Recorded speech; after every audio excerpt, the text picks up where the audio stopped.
Hello everyone, welcome to साहित्य classes में। और हम लोग डिस्कस कर रहे थे 10th क्लास की साइंस की फिजिक्स वाले पोर्शंस, जिसमें हम लोग human eyes and the colourful world का डिस्कशन कर रहे थे। जिसमें हम लोग अभी तक जो हमने सीखा हुआ उसमें ह्यूमन आइज के बारे में हमने सीखा हुआ है। और फिर नेक्स्ट वीडियो जो हमारा बना हुआ था उसमें हमारे पास डिफेक्ट ऑफ विजन के बारे में डिस्कस किए थे। आज हम लोग थोड़ा टोटल इंटर रिफ्लेक्शन और डिस्पर्शन ऑफ लाइट के बारे में हम लोग डिस्कस करेंगे। तो चलिए वीडियो को स्टार्ट करते हैं। तो हम लोग डिस्कस करते हैं टोटल इंटरनल रिफ्लेक्शन। ये टोटल इंटरनल रिफ्लेक्शन क्या चीज होती है? तो हम लोग जानते हैं रिफ्लेक्शन ऑफ लाइट किसको बोलते हैं? जब लाइट किसी मीडियम से आ रही है और दूसरे मीडियम में एंटर करती है तो उसको हम लोग रिफ्रैक्शन ऑफ लाइट हम लोग बोलते हैं। बट कभी कभार ऐसा सिचुएशन हमारे पास बनता है कि लाइट अगर डेंसर मीडियम से आ रही है और आने के बाद जो रिफ्रैक्टिंग सरफेस है उस पर स्ट्राइक करने के बाद उसको क्रॉस नहीं करती, मतलब एक मीडियम से दूसरे मीडियम में नहीं जा रही, वो वापस उसी मीडियम में रह जा रही है, उसी को बोलते हैं टोटल इंटरनल रिफ्लेक्शन बोलेंगे। क्या बोलेंगे? Total internal reflection. क्या कॉन्सेप्ट होते हैं, चलो हम लोग थोड़ा समझने की कोशिश करते हैं। जैसे ये आप पिक को आप देख पा रहे हो कि जैसे हमारे पास एक आपका यहाँ पे एक डेंसर मीडियम है। इस डेंसर मीडियम के इस जगह पे हमने क्या रखा? टॉर्च को हमने रखा हुआ है। इस जगह पे हम लोग उस जगह पे हमने क्या रखा हुआ? टॉर्च को हमने रखा हुआ। अब टॉर्च को जब हमारे पास वहां पर रखा तो टॉर्च को जब इसे स्ट्रेट हम लोग रखते हैं, ऐसे स्ट्रेट रखते हैं तो वो सीधी चली जाती है, क्योंकि हम लोग जानते हैं कि when light comes from denser medium and it goes to rare medium and its incident angle 0 then it goes to straight path. Means हमारे पास अगर ये इंसिडेंट एंगल 0 रहे तो फिर हमारे पास स्ट्रेट पाथ में निकल जाती है। बट अगर कुछ एंगल बना के निकल रही है तो ये हमारे पास क्या हो जाती है? नॉर्मल रहती है। नॉर्मल से हमारे पास क्या हो जाएगी? ये सपोज हमने कंसीडर किया 30 डिग्री, तो ये आपका डेंसर मीडियम में है, तो डेंसर मीडियम में एंगल क्या हो जाता है? हमारा कम होता है। और जब ये रेयर मीडियम में जाती है तो एंगल क्या हो जाता है? ज्यादा हो जाता है। मतलब लाइट जब डेंसर मीडियम से रेयर मीडियम में जाती है तो ये नॉर्मल से थोड़ा दूर हट जाती है। इसी तरह से जब ये केस यहाँ पे आएगा थोड़ा और दूर हट जाएगी। एक सिचुएशन ऐसा आएगा जब लाइट आ रही है और आने के बाद ऐसे नहीं, इसके सरफेस के साथ ये मूव कर जा रही है। क्या कर रही है? सरफेस के पैरेलल चली जा रही है। दैट मींस इस इंसिडेंट एंगल को हम लोग क्या बोलेंगे? Critical angle. क्या बोलेंगे उसको? Critical angle. तो हमने क्या बात किया कि जब लाइट को डेंसर मीडियम से हम लोग इंसिडेंट करें और इंसिडेंट करने के बाद हमने अलग अलग एंगल पे किया, लेकिन कुछ सिचुएशन हमारे पास ऐसा बना, लाइट आया और ये बाहर ऐसा एंगल बना के नहीं निकला बल्कि ये सरफेस के साथ निकल गया, तो उसको हम लोग क्या बोलेंगे? उसको हम लोग बोलेंगे, उस इंसिडेंट एंगल को हम लोग क्या बोलेंगे? क्रिटिकल एंगल हम लोग इसको बोलेंगे। क्या बोलेंगे? क्रिटिकल एंगल हम लोग बोलेंगे। अब क्या होता है? अब इस एंगल से इस क्रिटिकल जैसे 40 डिग्री है, 40 डिग्री से ज्यादा एंगल पर हम करेंगे तो लाइट आपके इधर नहीं निकलेगी, ये वापस इसी मीडियम में जाती है। तो हमने इससे क्या बोलेंगे? टोटल इंटरनल रिफ्लेक्शन हम लोग बोलेंगे। तो हमने क्या बोला कि जब हमारी लाइट डेंसर मीडियम से आ रही है और आने के बाद में एक अलग डिफरेंट एंगल पे करते हैं, एक एंगल ऐसा आता है कि जिसमें हमारे पास लाइट सरफेस के, मतलब ये जो लिक्विड है उसके पैरेलल में चली जाती है, तो उस इंसिडेंट एंगल को क्रिटिकल एंगल बोलेंगे। और क्रिटिकल एंगल से ज्यादा पे अगर हम लोग लाइट को इंसिडेंट करते हैं तो उसे बोलते हैं टोटल इंटरनल रिफ्लेक्शन, क्योंकि लाइट सारे का सारे उसी मीडियम में आ जाती है। तो हमारे पास टोटल इंटरनल रिफ्लेक्शन का कॉन्सेप्ट हमारे पास ये होता है। अच्छा, सबसे इंपॉर्टेंट चीज है कि टोटल इंटरनल रिफ्लेक्शन के लिए कंडीशन क्या होना चाहिए? तो first condition, light should be incident from denser medium. Light must be incident from denser medium, मतलब कि हमारे पास लाइट को डेंसर मीडियम से ही इंसिडेंट करना पड़ेगा। दूसरा हमारे पास ये आपका क्रिटिकल एंगल से ज्यादा ही होना चाहिए, कम होगा तो ये टोटल इंटरनल रिफ्लेक्शन का कॉन्सेप्ट हमारे पास नहीं बनेगा। तो ये हमारे पास कॉन्सेप्ट होती है। अब आगे का बात करते हैं, जिसका एक एक्सपेरिमेंट के थ्रू से हम लोग ये देख सकते हैं कि यहाँ पे हमारे पास क्या है, एक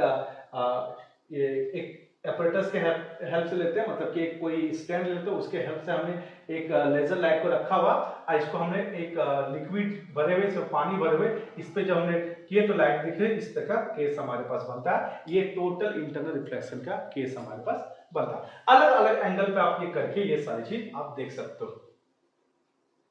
फिर हमारे पास मिरेज वाला जो कॉन्सेप्ट बनता है कि जैसे हम लोग ये डेजर्ट वगैरह जो इलाका है वहां पर जाके देखेंगे तो आपको कुछ इस तरह से उल्टा आपको दिखाई देगा। इस तरह से आपके पास जो है यहाँ पे खजूर का पेड़, वो आपको उल्टा दिखाई देगा। क्यों दिखाई देगा?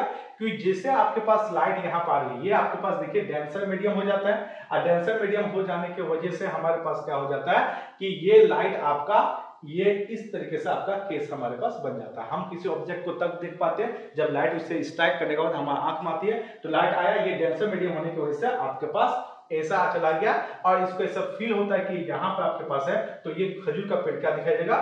उल्टा दिखाई देगा। ये आपका टोटल इंटरनल रिफ्लेक्शन के वजह से आपके पास ऐसा होता है। अच्छा, ये देखते हो बहुत सारा जो आपका डेजर्ट वाला इलाका है, तो आपको लगेगा जैसा पानी जैसा आपको दिखाई देगा, पानी जैसा आपको केस दिखाई देता है, वो भी आपके पास क्या हो जाता है? ये मिरेज का एग्जांपल है। ठीक है। अच्छा, रोड में भी आपको कुछ इस तरह से केस दिखाई देता है, किस वजह से?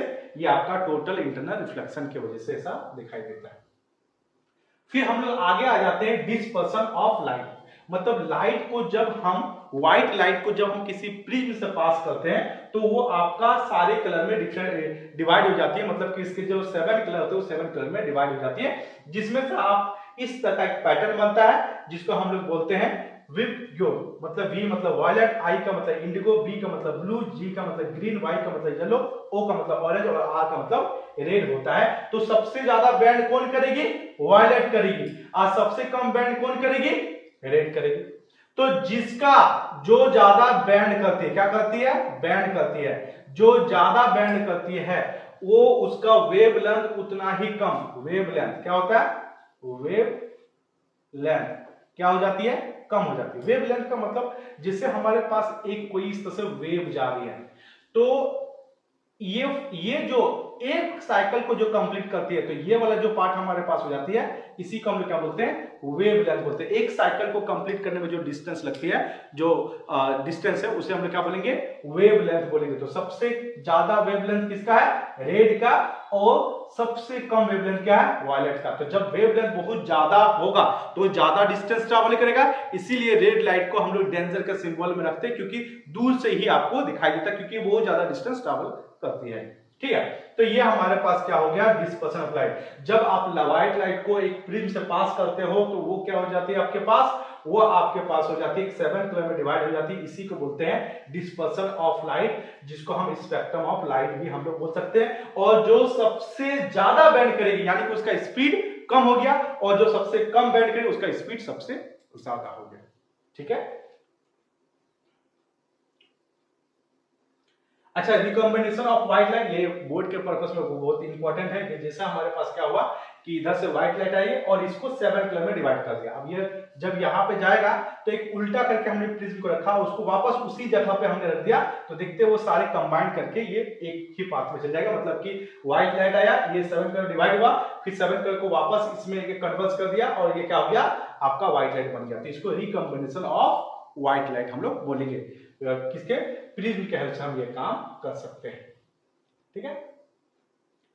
रेनबो कैसे फॉर्म होता है? रेनबो का कॉन्सेप्ट क्या है कि जब हमारे पास बारिश होती है, अब बारिश होने के बाद हमारे पास क्या होता है कि एटमॉस्फेयर में वाटर ड्रॉपलेट्स प्रेजेंट होता है, वाटर ड्रॉपलेट्स प्रेजेंट होता है, और वाटर ड्रॉपलेट्स प्रेजेंट होने के वजह से जब सन की लाइट आती है तो उसको आपको 7 कलर में डिवाइड कर जाती है, जिससे आपको एक रेनबो का पैटर्न आपको फॉर्म होते हुए दिखाई देगा। इस तरह का पैटर्न आपको फॉर्म होते हुए दिखाई देता है। ये किसके वजह से होता है? आपके पास आपका व्हाइट लाइट जब ये वाटर ड्रॉपलेट में पड़ रहा है तो सन की लाइट को 7 कलर में डिवाइड कर देता है, और आपको ये कलर आपको दिखता है, जो स्पेक्ट्रम का जो कलर दिखाता है वो किसकी वजह से होता है? टोटल इंटरनल रिफ्लेक्शन की वजह से होता है। और ये बोर्ड के एग्जाम में कई बार आया हुआ है और आएगा भी। ठीक है।